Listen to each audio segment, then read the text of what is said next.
The Power Mole pipe puller was designed to operate in confined areas. It is easy to set up, operate, and maintain. Before you begin digging, contact your local utility departments and advise them you are going to make a push and would like them to locate their utilities. Whenever possible, we recommend you expose all existing utilities prior to digging your operating pits. The braces assemble quickly and easily to the PD4. The front gate is held in position by 2 pins. The pin with the flat head goes into the bottom hole. The pin with the round head goes into the top hole.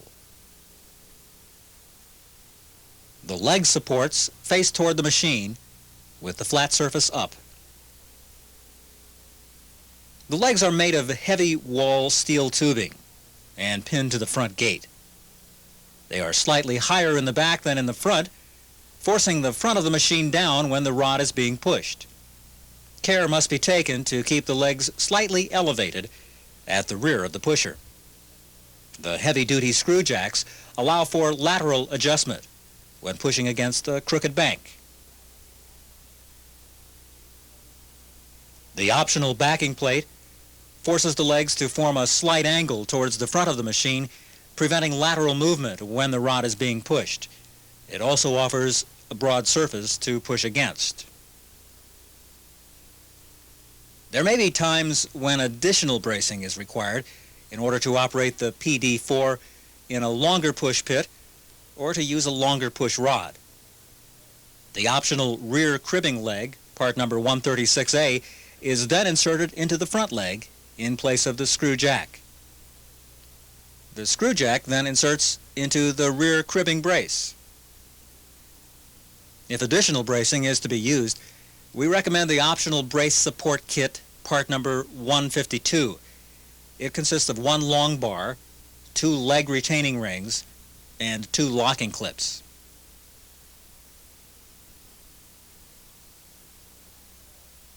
With the optional rear braces, the PD4 will require a 6.5-foot push pit instead of the standard 4-foot pit.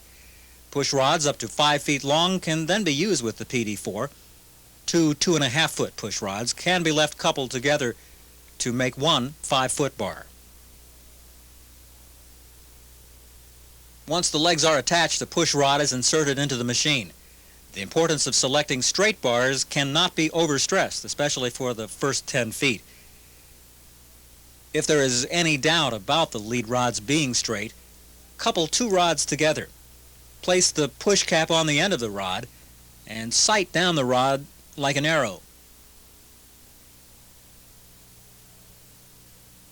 Rolling the rod across the ground is not a recommended way to check it for straightness. Our push rod is a solid heat-treated alloy steel bar. It is hard on the inside and soft on the outside, allowing the jaws to grip it tight.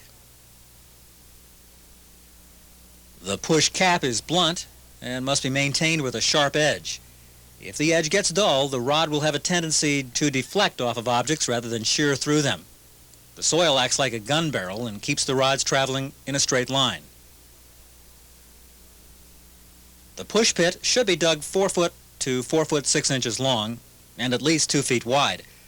The front wall and back wall should be kept as vertical as possible. The bottom should be flat and 10 inches deeper than the service to be installed. Placing a piece of 3/4 inch plywood on the bottom of the pit will help support the pusher. Measure the length of the push and lay out the correct amount of rods to complete the job. The time to count the rods is now when they are above the ground, not after they have been pushed. With the valve assembly secured in the transport position, the pusher is ready to lower into the push pit. Raise the valve to the operating position.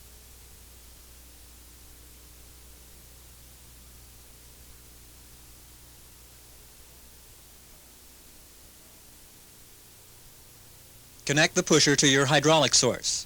If the hoses are 2 different diameters, the smaller hose is the high-pressure hose and connects to the side of the valve marked in. The sliding assembly should move forward when the valve is pushed forward. If it doesn't, the hoses are connected backwards and must be switched. There may be times when ground conditions require additional shoring behind the pusher.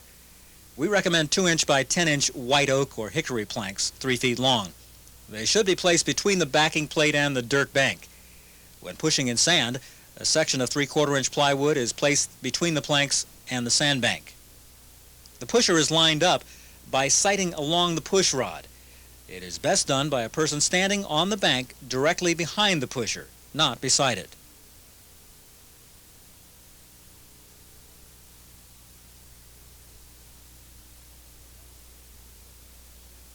A 9-inch torpedo level is placed on the push rod.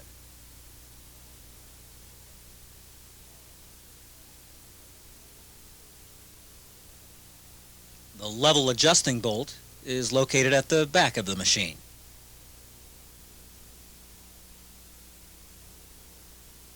In extreme cases, the machine can be shimmed with wood at the front or the back between the machine and the plywood. Do not shim with cinder blocks or bricks. They will crush. The rod should be started level in sandy or loose soils. When pushing in hard, dry clay, start the push rod so it is pointed 1/4 inch to 1/2 inch per foot down. If the clay is moist, point the rod down 1/8 inch to 1/4 inch per foot.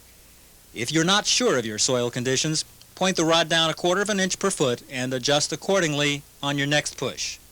Tighten the screw jacks. Place the level back on the rod and slowly start it into the ground, making sure it does not change elevation as it starts into the bank.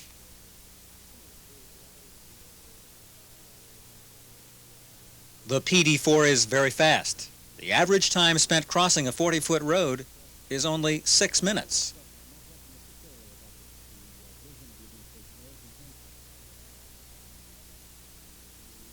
One important aspect often neglected by operators is turning the push rods. Every other bar should be rotated 90 degrees, thus tightening the coupling and helping to ensure an accurate push. Rotating the bars 90 degrees on every other rod will cause them to go 1/2 inch to the right, 1/2 inch down, 1/2 inch to the left, and 1/2 inch up, corkscrewing through the ground to the target trench with little loss in accuracy. When pushing the rod, keep the top roller assembly off of the open end of the coupling. If the machine is pushing hard, the roller assembly could crush the coupling. There are times during a hard push when an operator will inadvertently crack a coupling and not realize it. The next time the pusher is used, the cracked coupling will release during the pullback, possibly causing loss of equipment under the load. If a coupling breaks under the road, immediately reverse the pusher. With luck, the end of the rod will catch the coupling and push the equipment out from under the road. Couplings should be checked periodically and after a hard push. Look for deep scores from the jaws or dents from the roller. Questionable couplings should be discarded. All the couplings should be replaced on an annual basis or sooner under extreme use.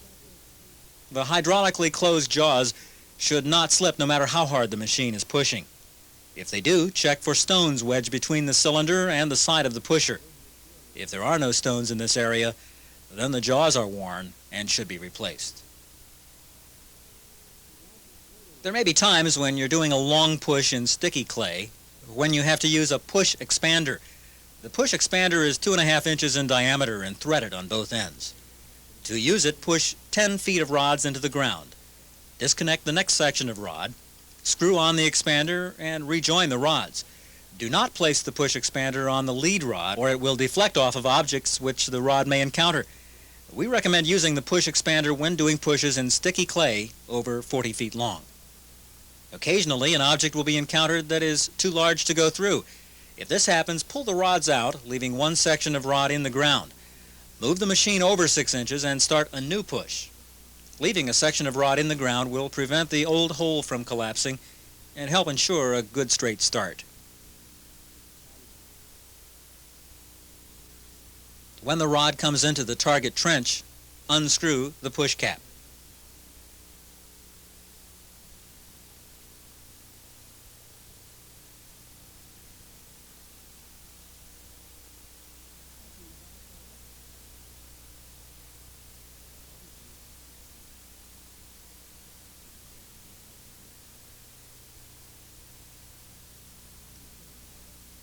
screw on an expander at least an inch larger in diameter than the pipe or cable being installed.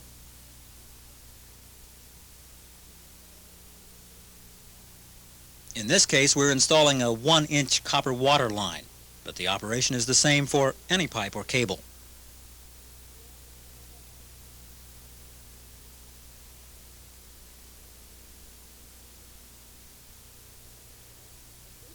Taping the end of the copper or plastic pipe will keep the dirt out and help keep our wire grip from slipping off.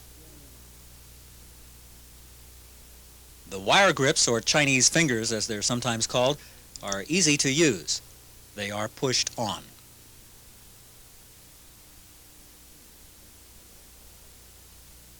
The grip is easily removed by grabbing it at the end and sliding it off. Plastic pipe up to 4 inches in diameter can be handled in the same manner. To reverse the pusher, change the over-center shield from the front position to the rear position.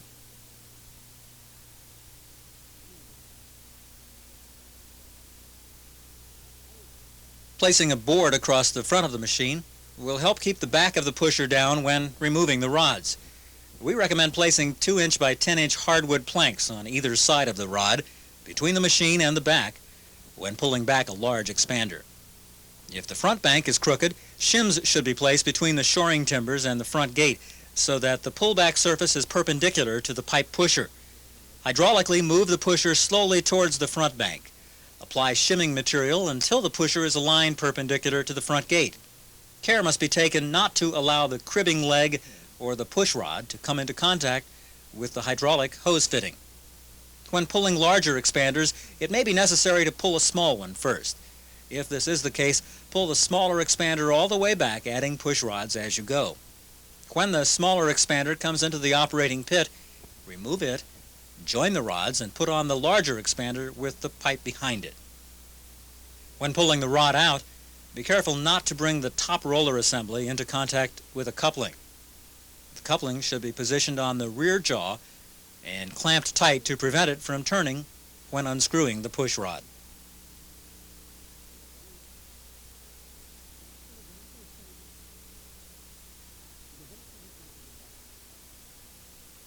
The optional plastic caps protect the rod threads from damage.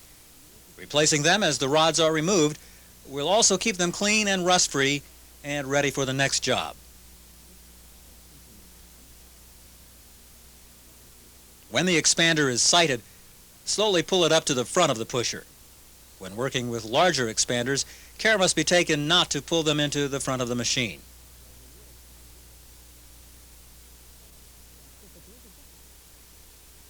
Disconnect the wire grip.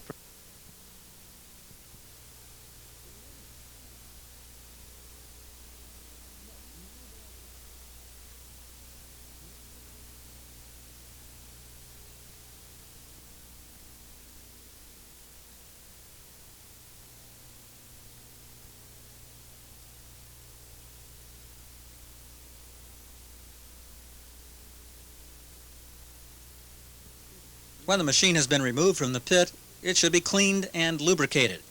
Clean all the dirt from inside the pusher and be careful to pry out any stones wedged between the cylinder barrel and the side of the machine. There are 3 lubrication points on the machine. The most important one is located on top of the slide assembly under the roller assembly. Grease applied at this point lubricates both the slide mechanism and the jaw pivot arms. Grease should be applied at this point each time the machine is used. Use a hand-operated grease gun and slowly apply grease until it comes out between the jaw pivot arms and pivot arm retaining plate. Care must be taken not to apply excessive pressure or seal damage may result. The second grease point is located at the rear of the cylinder. The third grease point is under the pusher at the front of the cylinder. These 2 points should be greased once a month.